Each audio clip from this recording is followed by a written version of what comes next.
talking more about life than we are money, but we always do around here. Dr. John Deloney, we call him Dr. D, Ramsey Personality Newly Minted, joins us.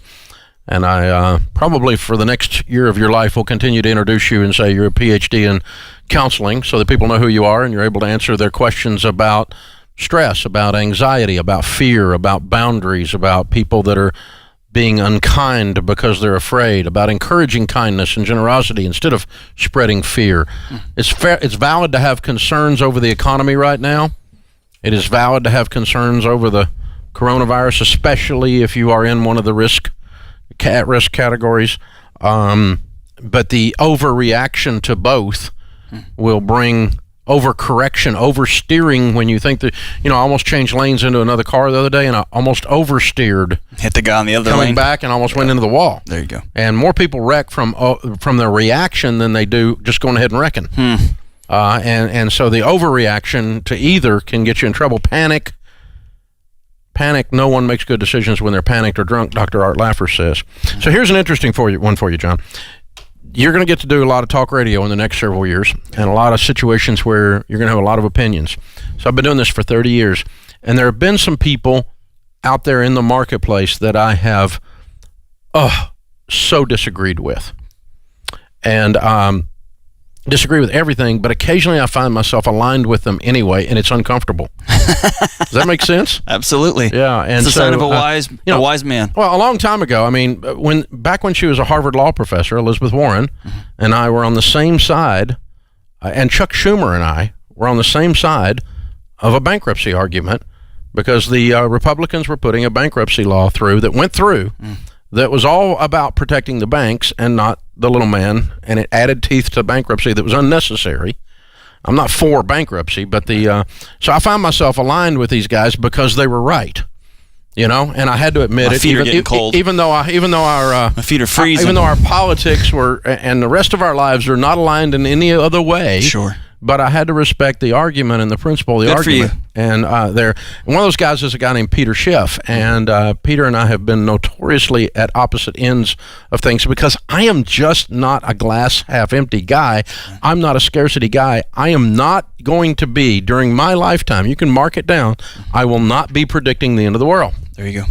I'm going to resist that. Good for you. A lot of financial people do it. A lot of economists do it. There's something about a dark cloud that follows some of them around. And Peter is continually predicting the end of the world. And, if you predict it long enough, eventually you'll be right. That's exactly even right. if it's after your death. There you go. So, so I have picked on him mercilessly in the past, and I ain't said anything bad about him in about 15 years. But we used to go at it pretty hard, but not directly. But he tweeted this today, and I find myself completely agreeing with him. How can anyone say this is not a financial crisis, especially when it's an even bigger financial crisis than the one we had in 2008? Here's where I agree with him. Which that's a little bit hyperbole right there, a little bit of drama, Peter, right? You're just trying to build it up again, okay? But here's where I agree with him. In an economy as highly leveraged as ours, every crisis becomes a financial crisis. I love it. Yeah. The leverage, the amount of debt in business, the amount of debt in personal lives magnifies the volatility. Any little wave becomes a tsunami. That's exactly in your personal life when you have debt. When you don't have debt and you have a pile of cash, a wave is just like, hey, that was fun. Right? Or it's an inconvenience at worst. Yeah, I just got wet. Look at that. My feet got wet.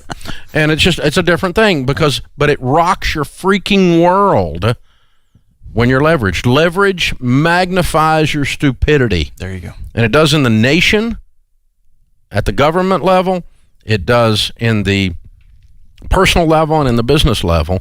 And to the extent you have cash and don't have debt, your life is stabilized. Now, Dave Ramsey doesn't understand you have to have debt.